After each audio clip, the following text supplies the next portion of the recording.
Thanks very much, Paul. And thanks for that introduction. I think you know me a little bit better than what I know myself. So thanks very much.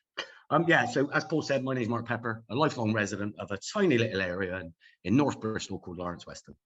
I've been asked today to tell you some of the fantastic work that our local residents have been doing to address climate.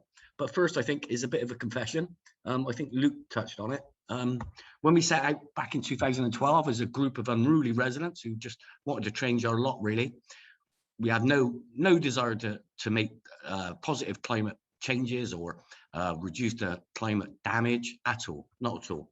We felt that our residents had more pressing priorities, and that's what we wanted to deliver. But coincidentally, while delivering those more pressing resident priorities, it obviously has got a connection with climate, which I'll go on to explain in a little while.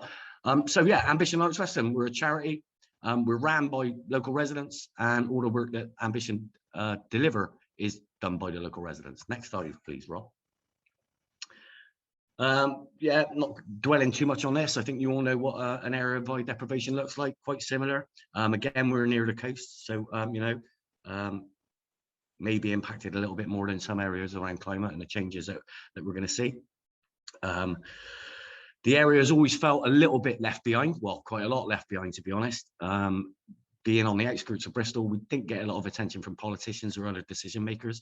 As a result, we didn't get involved in local politics or democracy, and that was a bit of a vicious circle. So we felt we were a little bit ignored and, like you say, left behind. Next slide, please. So back in 2012, when I said we started, austerity measures were kicking in, and the powers that be closed our local college. I think that was the straw that broke the camel's back, because up until that point, we'd been totally disengaged, totally disempowered, didn't really organise ourselves, and we didn't have a voice. With all the emotional ties connected with the college, like I say, that's the straw that broke the camel's back, that motivated a lot of residents to come together to try and make the area a bit of a better place, with the attitude, if no one's going to help us, we'll have to do it ourselves. Next slide, please. So our first steps was to go out. We had a little bit of support from public health and the local authority, but we wanted to go out and research what the residents thought about the local area, what was good, what was not so good, and what needed changing. So we trained up some community researchers to go out and consult with their fellow neighbours, put all that information together and put it in the residents' written community plan.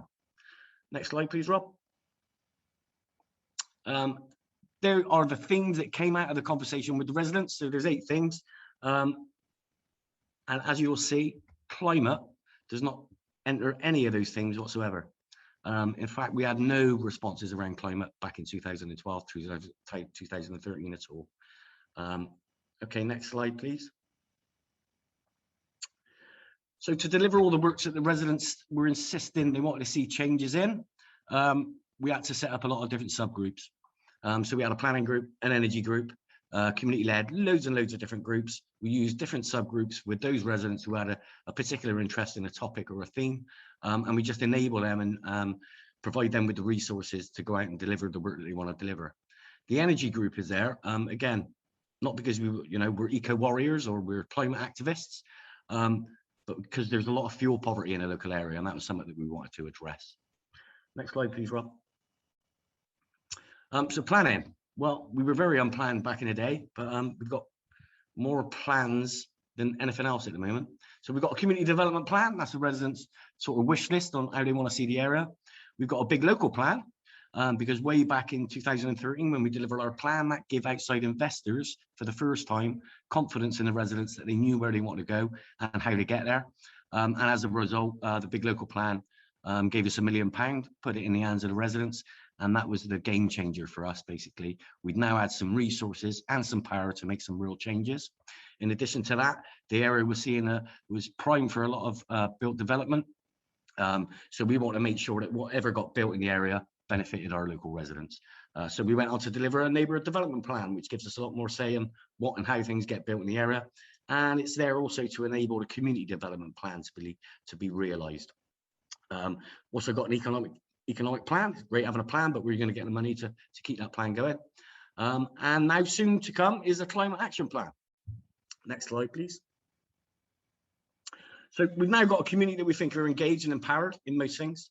And so we're using that now to, like I say, deliver their priorities, but also to make them more aware about how their priorities have got co-benefits when it comes to climate. So a simple example is we always focus on the residents' priorities, as I keep saying.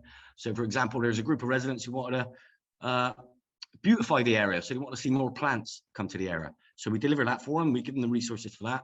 But whilst they're doing that, we also bring in the local university, who give them talks and information about the biodiversity. So still meeting their own priority, but bringing added climate value, if you will. Next slide, please. So engaging our community energy and climate issues was quite a challenge. Why would we want to do that? Well, like I say, there's a lot of poverty, there's a lot of fuel poverty, food poverty. We're living in a lot of cold and damp, unaffordable homes with poor air pollution, being passive consumers of energy and not not being a dog wagging the tail, if that makes sense. Next slide, please. So we carried out, as I say, there was no mention of climate awareness. So we wanted to make the residents more aware about climate issues. So we carried out a lot of different activities to try and help do that, from offering family-based solar panel workshops where families come in and learn how to build a solar panel. And then we've got a captive audience to give them more information about climate issues. We've got a cheese project that volunteers go out and carry out energy assessments on people's homes. We've got a little thermal imaging camera that we take out in the winter to show people exactly where they're losing all their heat, and as such, where they're losing all their money. We do energy audits on community buildings. We do visit outings, guest speakers, energy switching services. So lots of different activities just to try and engage our residents more with climate awareness. Next slide, please. So some of the direct delivery we're involved with today includes energy switching services, energy advice. The planning forum is quite heavily involved in making sure that the build development takes advantage of all the modern methods of construction and ensure that any homes that get built are as energy efficient as possible. So we're doing a lot of direct delivery. I'll touch on more in a little bit. Next slide, please. But we're also having a lot of benefit in influencing and facilitating. So like I say, the planning forum now has a neighbourhood development plan, which is a statutory document which developers have got to adhere to.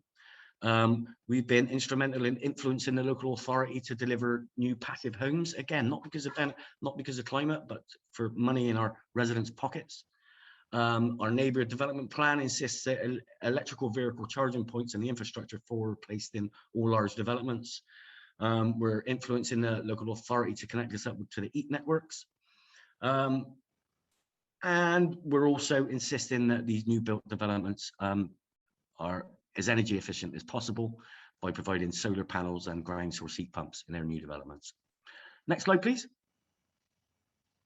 So what's next for Lawrence Weston? Well, we've got plans to see a community-owned 4.5 megawatt wind turbine. Some of those profits that will be coming back into the area, we're hoping to do some work on retrofitting scheme for some of the poorer, more quality homes in the area. We're about to build 36 community-owned energy-efficient homes. We're also building a 1.8 million community hub, which will hopefully house an energy and renewable energy skills academy to ensure that our residents are best placed to take advantage of the just energy transition that we need to see.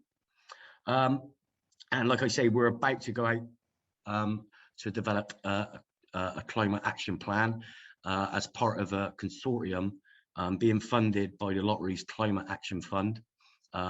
For 6 different communities in Bristol to deliver their own resident written climate action plan. Next slide, please. And you can get rid of that one, that's great.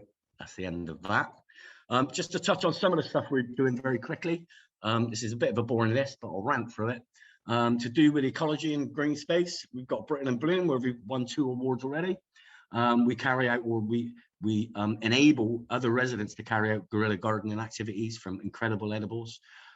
Some residents have gone on to reinvigorating ancient orchards and grasslands that we've lost over the years. Some other residents are improving green spaces with new planting and seating and play park facilities. We carry out community litter picks, fly tipping reporting. We've got an allotment group. In terms of recycling and upcycling and repairing, we've got a repair cafe, more commonly locally known as the Men in Sheds group, who does exactly what it says on the tin. It recycles things, it upcycles things, it repairs furniture, it makes planters, garden furniture, street furniture. We've also got a community shop that's selling or reusing baby and children's clothes, toys, equipment, textiles, crafts, and arts and crafts. We do a lot of work on food, holiday hunger program, where we use surplus supermarket foods. We work with Fair Share, local supermarket donations to deliver the family trips and activities for the holiday hunger program. Transport, we applied for some funding to address some of the transport issues we've got. So we delivered a shuttle bus service to get our residents to the places of employment that we couldn't reach because public transport didn't run there. So we've had more influence on that because now the public transport provider have decided that there is a business case to run a bus, and they're now delivering that bus service that we sort of demanded 4 years ago. So another success, really. We've provided more cycle lanes. We've made improvements to the footpaths. We run a bike loan scheme. This goes on and on and on.